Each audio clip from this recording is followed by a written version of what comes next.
네, 우리 닭고기는 많이 커. 이 노래 참 귀에 익숙하고 들을 때마다 신나는 힘이 되는 그런 노래. 닭고기는 많이 커. 우리 권순우 팀장님도 늘 사랑하시는 권 팀장님 어서 오십시오. 예, 안녕하세요. 삼프로TV 권순우 취재팀장입니다. 반갑습니다. 저는 봄에 꽃 얘기하면은 네. 그때 군대 있을 때가 생각이 나요.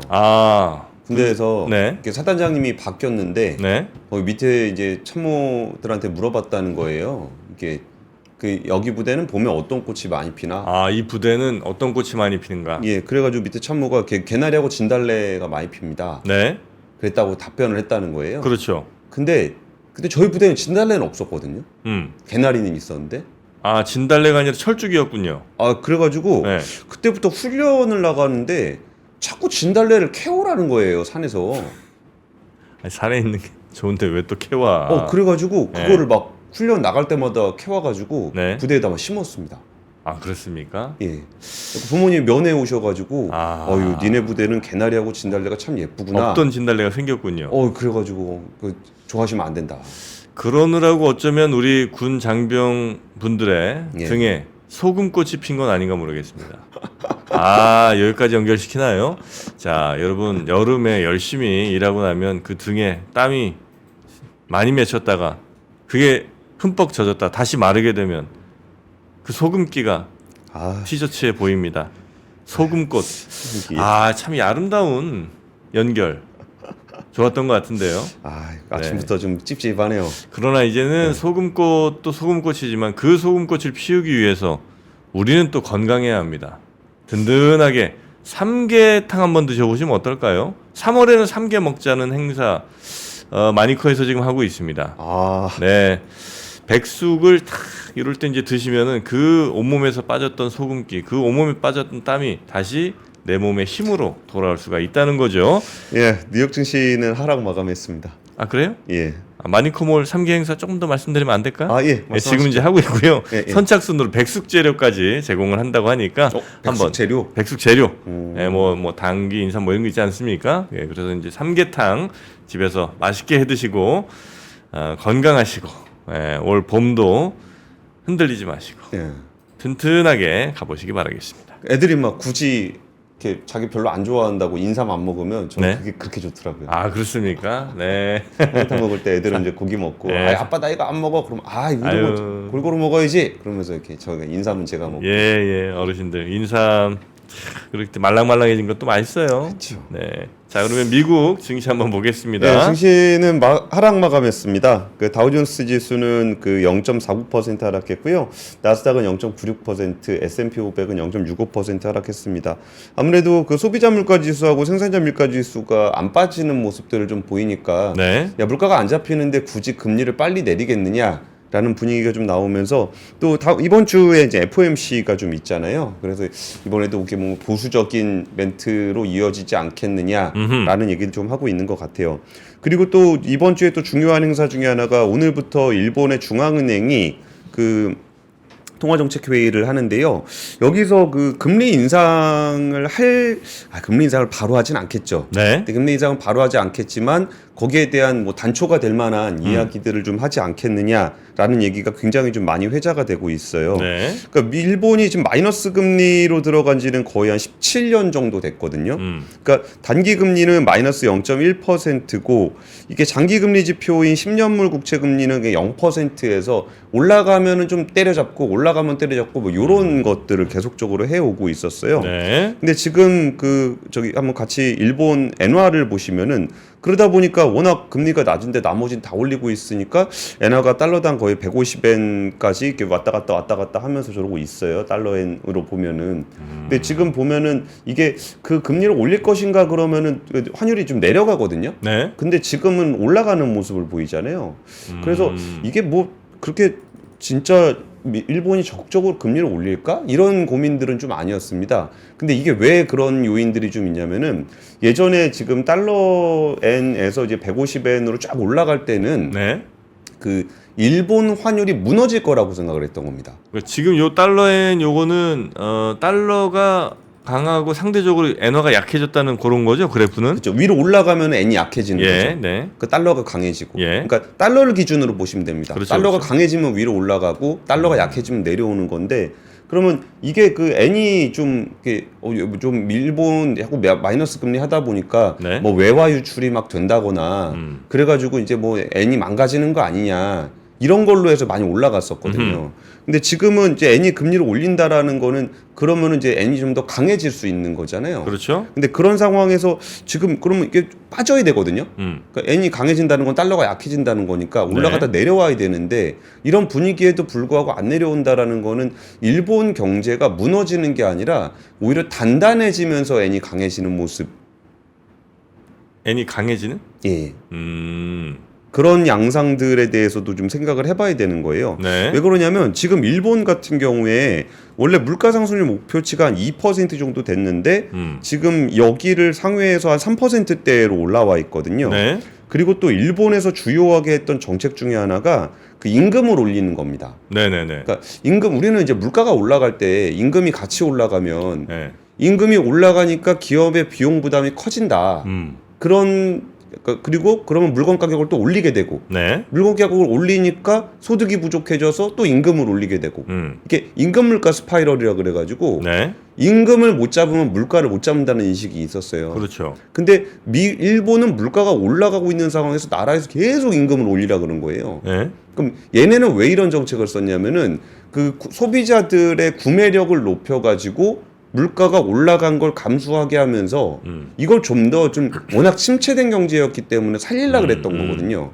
그런데도 이제 임금이 잘 안 올라가다가 이번에 그 주요 대기업과 노동조합의 임금 협상 결과 5.28% 인상률로 합의를 했는데 네. 5.28%라면 전년도에 보다 1.48%포인트 그러니까 임금 상승률로 따지면 그 상승률만 보게 되면 거의 한 20% 이상 인상률이 올라가는 효과가 났어요. 네. 그러다 보니까 임금 상승도 꽤 될 거다라는 걸 보면서 야 인플레이션도 좀 일어나고 임금도 좀 올라가고 그러면 일본 경제가 조금 더 살아나면서 금리를 이제 좀 올려야 되는 거 아닌가, 금리를 정상화해야 되는 거 아닌가 이런 얘기들이 좀 나오고 있는 겁니다. 네. 물론 금리 인상에 대한 이야기들이 좀 나오다 보니까 니케이는 좀 빠지는 모습을 좀 보였습니다. 자, 그렇게 일본의 엔화 얘기까지 좀 해주셨고요. 그러면 첫 번째 뉴스부터 가볼까요? 첫 번째 뉴스는 그 전 세계에서 제일 긴장감 없는 대통령 선거, 그 러시아 대선이 이제 사실상 마무리가 됐습니다. 아, 마무리됐어요. 예. 네. 그 여론조사 결과 출구조사죠. 출구조사 결과 푸틴 대통령이 무려 4명의 후보 가운데 가장 높은 득표율을 기록했습니다. 87%. 아, 이런데 출구조사는 뭐하러 하죠? 아, 출구조사를 왜 해? 미리 알고 싶어서. 아니 모르지 않잖아. 우리가 이미 다 뭐 80% 정도 이상 지지율 나올 거라고 생각을 했었는데 예. 그 뭐 승패는 전혀 의미가 없고 이 출구조사 왜 하나? 그렇죠. 근데 어쨌든 기록적인 숫자가 나왔습니다. 예. 그러니까 80% 득표율이 나온 건 처음인데요. 종전 최고 기록은 예. 2018년 푸틴 대통령이 기록한 76.7%였습니다. 본인의 기록을 본인이 깨는군요. 그렇죠. 나의 유일한 경쟁자는 나일 뿐. 아하. 2000년부터 이제 5번째 집권을 하게 됐는데요. 네. 2000년이면 우리 김대중 대통령 시절이죠.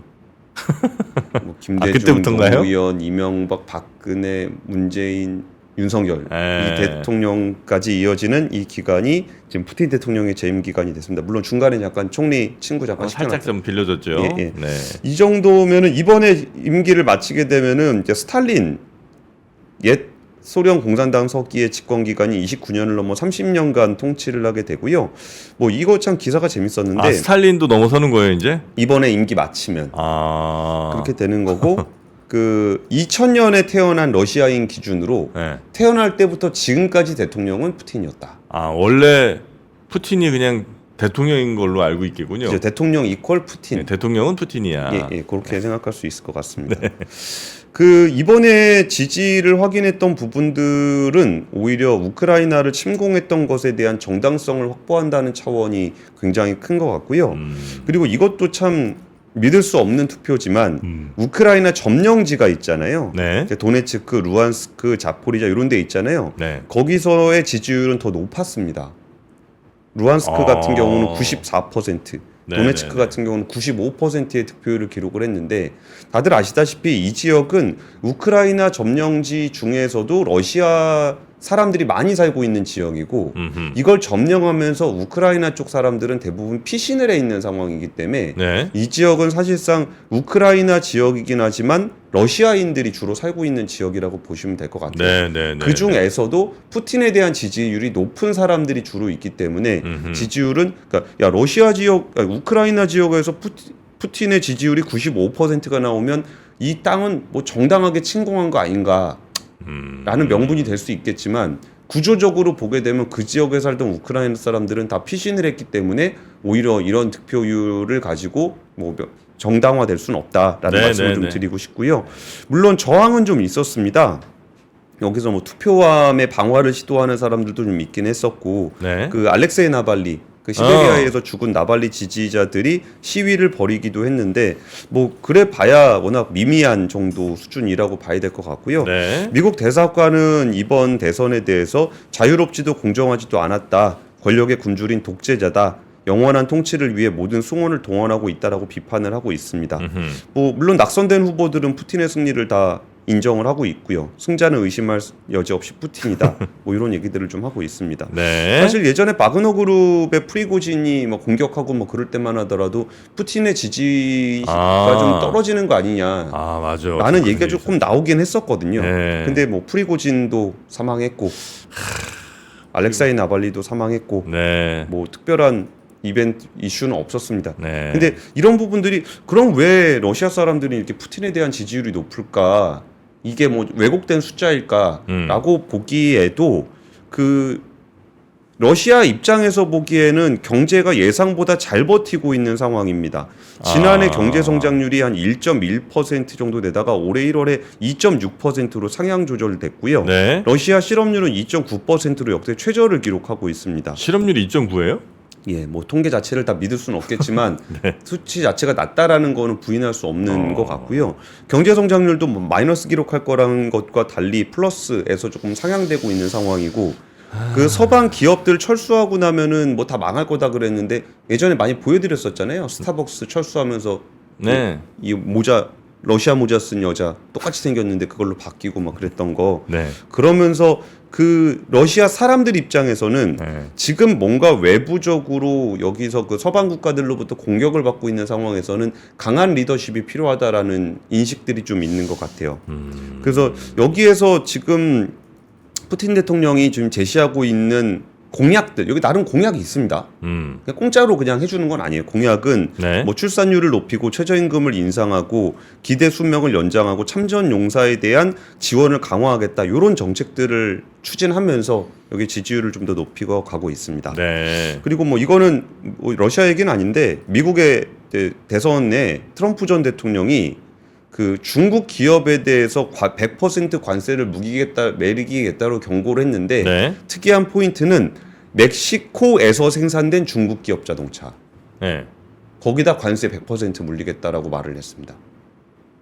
멕시코에서 생산된 중국 기업의 자동차에 예, 예. 관세 100% 매긴다? 예, 그럼 뭐 어디를 통해서 들어오든 중국 니네 거 안 사겠다 이런 거예요? 그렇죠. 그러니까 미국을 통해서 들어오는 건 오케이. 아, 미국에서 생산된 중국 자동차는 괜찮은데 예, 예. 아, 미국 외에서 생산된 이런 건 안 된다. 그러니까 캐나다하고 멕시코 같은 경우는 네. 사실상 미국이잖아요.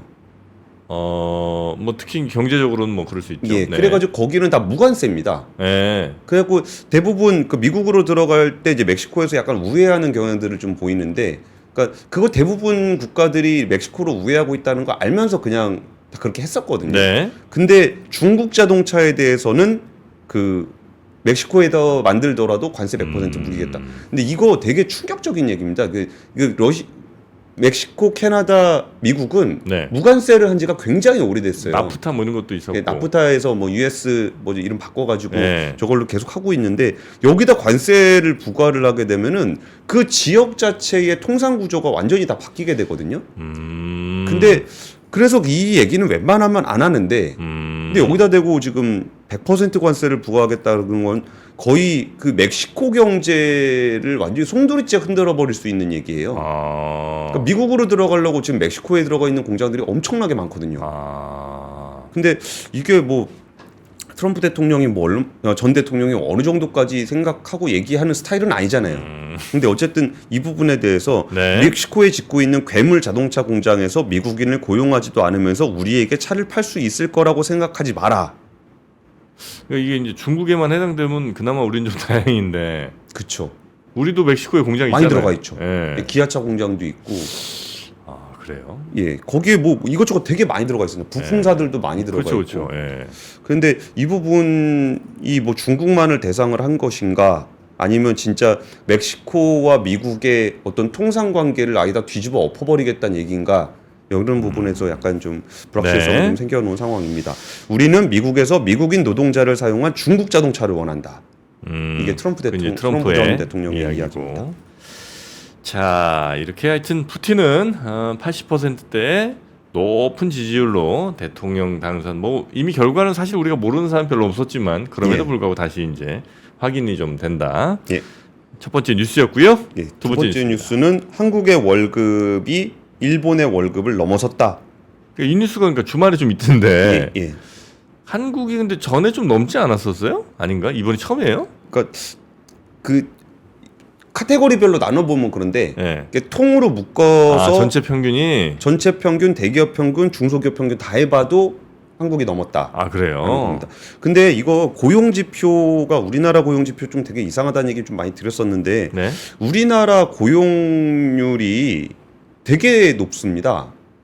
우리나라 예, 고용률. 예. 네. 그러니까 보통 고용 지표라 그러면 미국 고용 지표는 뭐 경기가 좋으면 고용 지표가 올라가서 금리를 좀 낮춰야 되고 고용률이 떨어지면 경기가 좀 안 좋으니까 지표를 올려야 되고, 그러니까 고용률이 경제 지표로서 굉장히 유의미했거든요. 근데 지금 우리나라 고용 지표는 경제 지표를 잘 반영하고 있지 않다라는 얘기들을 많이 해요. 네. 그러니까 지금 우리나라 고용 지표는 그 역대 최대급입니다.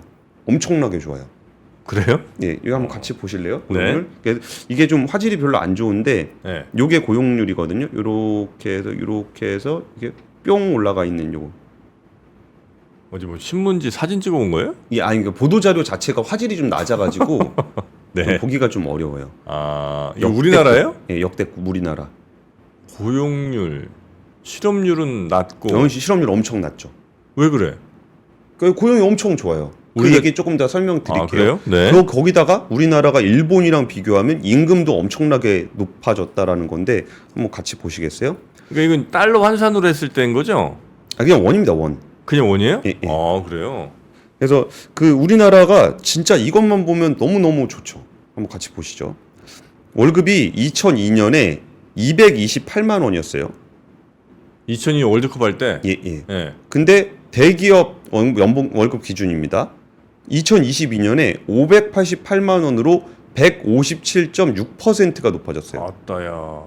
같은 기간에 일본 대기업은 483만 원이었는데 450만 원으로 6.8%가 줄었습니다. 오히려 줄었어요? 예. 중소기업 기준으로 보죠. 160만 원에서 339만 원으로 111%가 늘었고, 일본은 310만 원에서 332만 원으로 7%밖에 안 늘었습니다.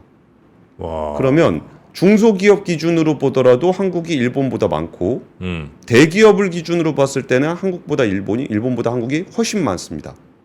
이 상황에서 고용률은 아까 역대 최고. 그래요? 예. 근로 시간으로 보면은 네. 한국의 월 근로 시간은 20년 사이에 13.8%가 감소했습니다. 줄었겠죠. 근로 시간은 13.8%가 감소하는 동안 임금은 이렇게 많이 높아진 거예요. 일본 같은 경우는 근로 시간과 임금에 거의 변동이 없었습니다. 이러면 우리나라는 거의 뭐 태평성대 아닙니까? 정말 믿을 수 없는 수치죠. 그러니까 이 부분에 대해서 우리나라가 이전에 비해서 굉장히 잘 살게 된 것은 맞는 것 같아요. 평균적으로 올라간 것도 맞고 근로시간이 줄어든 것도 맞아요. 근데 여기서 지금 말씀드리고 싶은 부분들이 그 취업률에서 청년 전체 취업 그러니까 뭐 청년층의 인구가 줄어가지고 전체 취업자 수가 감소한 건 맞는데 여기서 가장 많이 늘어난 직종이 무엇인가라고 봤을 때 단순 노무직 이쪽이 가장 많이 늘어났습니다. 네. 그러니까 비중이 가장 커졌는데 단순 노무직에 뭐가 들어가냐면 라이더, 택배, 몇 년 사이에 배달 이쪽 라이더가 엄청나게 많이 늘어나고 있어요. 몇 분들이 지금 뭐 문제 제기하시고 있는데 이건 뭐 별 큰 문제가 아닌 것 같은데 예를 들면 뭐 이거 세전 아니냐 이런 얘기 하시는데 당연히 뭐 세전일 수 있겠죠. 세전세우 별로 그렇게 중요한 거 어차피 아닙니다. 일본이랑 똑같이 세전세우 같이 하는 걸 테니까 뭐 문제 없을 거고. 예, 연도 같은 기준으로 하기 때문에 세전세우는 통계치에서는 그렇게 중요한 게 그리고 또 아닙니다. 임원 포함한 거 아니냐 하실 텐데 임원 포함됐을 수 있지만 여튼 그것도 일본이랑 같이 비교한 걸 거 아니에요. 예. 같은 기준일 테니까 뭐 우리만 뭐 특별히 좋은 기준으로 이렇게 적용하진 않았을 거고. 예, 그거는 별로 그렇게 중요한 포인트는 아닙니다. 네. 제가 말씀드리고 싶은 포인트는 뭐냐면은 네. 일단 대중소기업 간 격차는 훨씬 더 커졌다라는 거고 그리고 청년들 취업에서 단순 노무직에서 라이더가 차지하는 비중이 그러니까 라이더 쪽 일자리 늘어난 게 제일 많다라는 말씀을 좀 드리는 거예요. 그 라이더 그렇게 많이 근데 통계에서 유의미할 만큼 많이 늘어났어요? 예, 단순 노무직이 차지하는 비중이 거의 8.4에서 9%로 상승했으니까 그러니까 전체 취업자에서 단순 노무직이 차지하는 비중이 9%인 거예요. 한 100명이 취업하면 네. 10명은 지금 단순 노무직 그중에 라이더를 하고 있다라는 건데 그럼 라이더라는 직종이 왜 그렇게 늘어났을까를 생각해 보면은 생각보다 다 와닿는 분들이 있을 거예요. 일단 배달 배송이 엄청나게 많이 늘어났고 그리고 거기에서 우리가 성장성이 떨어지는 중소기업에 갔을 때 거기에서 무슨 일을 겪게 되는지 청년분들 너무 잘 아시잖아요. 네네네. 그러다 보니까 그런데 취업하는 것보다 오히려 자유롭게 일할 수 있는 단순 노무직 쪽에 훨씬 많이 가고 있다라는 거고 대기업 중소기업의 임금에서 보여지는 건 상승한 건 맞지만 대기업의 높은 임금을 받는 일자리와 중소기업의 일자리의 격차가 훨씬 더 많이 벌어졌다는 거예요. 그렇죠. 그러다 보니까 청년들은 중소기업에 취업하는 것보다 차라리 단순 노무직 쪽으로 가고 있다라는 거고 그럼 역대 최고 고용률이라는 걸 자랑하고 있을 때 그 노인 일자리가 11만 개 넘게 증가를 했는데 거기야 보건사회 분야하고 그 정부가 제공하고 있는 공공행정 쪽의 일자리가 많이 늘어나고 있어요. 역대 최대 고용률을 만들어낸 거는 어르신들이 보건복지 사회 서비스업을 하면서 늘어난 거와 공공행정 일자리가 높아졌다라는 거. 그 부분이 고용률을 높였고 청년 일자리에서는 단순 노무직, 라이더가 늘어나면서 늘어난다는 거예요. 이게 이제 일자리가 많이 늘어나서 많이 취업되고 그래서 이제 고용률이 좋다 이게 아니고 청년들은 이제 좀 뜯어보니까 어디 기업에 취직하기보다는 그냥 단순 노무직으로 그러니까 불안정한 일자리를 계속 이어가고 있는 상황이고 어르신들은 대체로 공공에서 나오는 그러니까 계속해서 지속 가능하거나 뭐 성장성 있는 이런 산업들이 아니고 그냥 나라에서 예산을 통해서 주는 일자리 그런 거에 좀 많이 가 계시다. 예, 그리고 노인 케어. 뭐 이런 쪽에 많이 가 있다는 거예요. 그러니까 지금까지는 성장을 잘했었는데 지금의 고용 현황을 봤을 때는 우리나라에는 신성장 동력으로 할 수 있는 그런 일자리들이 많이 줄어들고 있다라는 거예요. 근데 그 와중에 아까 일본 말씀드렸을 때는 오히려 그쪽은 올라가고 있는 모습을 보였다라는 거라. 그러니까 뭐 대기업 저 임금 올라간 게 굉장히 많이 올랐잖아요. 물론 이제 대기업들이 뭐 생산성이 더 좋았을 수도 있고. 다만 그런 것도 좀 있는 것 같아요. 예전엔 대기업에서 뭐 한 100명 고용해갖고 뭐 이만큼의 이제 뭐 돈을 남겨서 이제 월급을 이렇게 나눠줬다면 그 사이에 2000년하고 지금 20여 년 사이에 좀 알짜 관리 뭐 이런 것들은 이제 대기업이 그대로 갖고 가고 나머지는 다 그냥 조금 저렴한 임금에 관련된 일들은 다 이렇게 좀 하청이나 뭐 이런 쪽으로 돌려서 그래서 남은 대기업들의 일자리들은 훨씬 더 높은 임금 그리고 그렇지 않은 하청이나 뭐 외주 이쪽으로 가면 또 훨씬 더 급여가 많이 깎이는 그럴 수 있습니다. 그런 상황이 좀 있었던 것 같아요. 그러니까 중소기업들의 그냥 그 성장성이 멈춘 상태에서 최저임금 이상을 주면서 버틸 수 없는 중소기업들이 계속적으로 그냥 남아 있는 상황들을 좀 생각을 해본다면은 제가 말씀드리고 싶은 거는 아까 뭐 일본에서 이겼냐 졌냐 그게 아니라 우리나라의 성장 동력이 약해지고 있는 것 같다라는 말씀을 드리는 건데 그러면서 제가 세 번째 뉴스로 바로 연결해서 말씀드릴 때 그 밸류업이라는 것에 대한 실적 따라서 가야 된다라는 부분들을 TSMC의 영업이익과 우리나라 시총 상위 10개 종목의 영업이익을 비교를 해보니까 TSMC의 영업이익이 더 많았다는 거예요. 우리나라 10개면 삼성전자 포함일 거 아니에요. 삼성전자 하이닉스가 반도체 때문에 되게 안 좋았잖아요.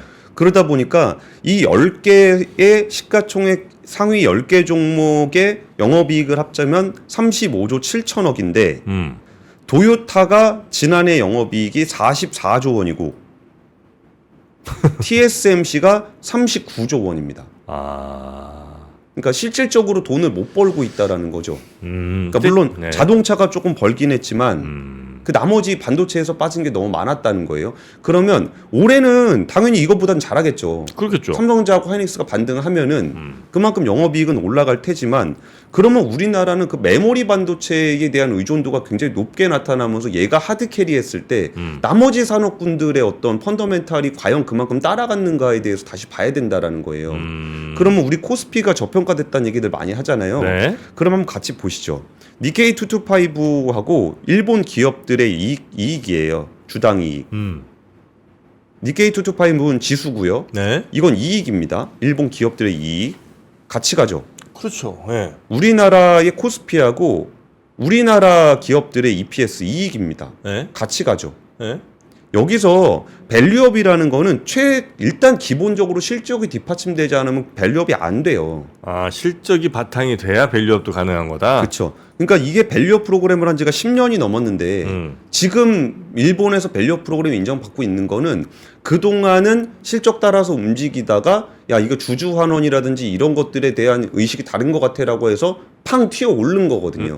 그러니까 우리나라도 밸류업을 하려 그러면은 네. 주주 환원이나 이런 것들도 당연히 중요하겠지만 제일 밑바탕에는 실적 개선이 뒷받침이 돼야 된다라는 거예요. 그렇겠죠. 그게 아까 전에 그 두 번째 뉴스하고 제가 이걸 왜 연결해서 말씀드리냐면 네. 그 한 10여 년의 시간이 지난 동안 우리나라는 굉장히 고성장을 해왔는데 여기서 다시 한번 반등시킬 수 있는 동력은 뭐가 있을까라고 생각해 봤을 때 최근에 고용되는 지표들을 보니까 그런 부분들은 좀 약한 것 같다는 말씀을 좀 드리는 거예요. 맞습니다. 막 청년들이 가고 싶은 일자리 뭐 청년들이 가가지고 신성장 동력으로 막 육성하고 싶은 일자리들은 생각보다 좀 약해져 있는 상황이고 그냥 과거에 머물러 있는 기업들이 계속적으로 그냥 살아남아 있는 경우들이 좀 많아지고 있다는 점. 그래서 코스피도 이제 진정하게 밸류업이 되려면 진짜 열심히 돈 벌어가지고 예전에 중국에다 많이 팔아서 벌었던 돈들이 있잖아요. 네. 그런 부분들을 뭘로 대체할 것인가에 대한 고민이 좀 필요하다.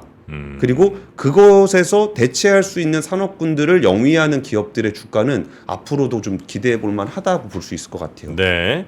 그 밸류업 관련된 뭐 우리의 주가 상승 여력 같은 것들은 저희가 잠시 후 신중호 센터장과 함께 조금 더 이야기 나눠보도록 하겠습니다. 예. 자, 그러면 이렇게 뉴스 3 예. 정리할까요? 네, 우리 권순우 팀장과 함께 오늘도 세 가지 경제 뉴스를 통해서 우리의 투자 관점 혹은 뭐 우리 경제 상황들 한번 짚어봤고요. 우리 권 팀장님은 내일 아침에 다시 뵙도록 하겠습니다. 예. 고맙습니다. 내일 뵙겠습니다. 네, 박병창 이사님 모십니다.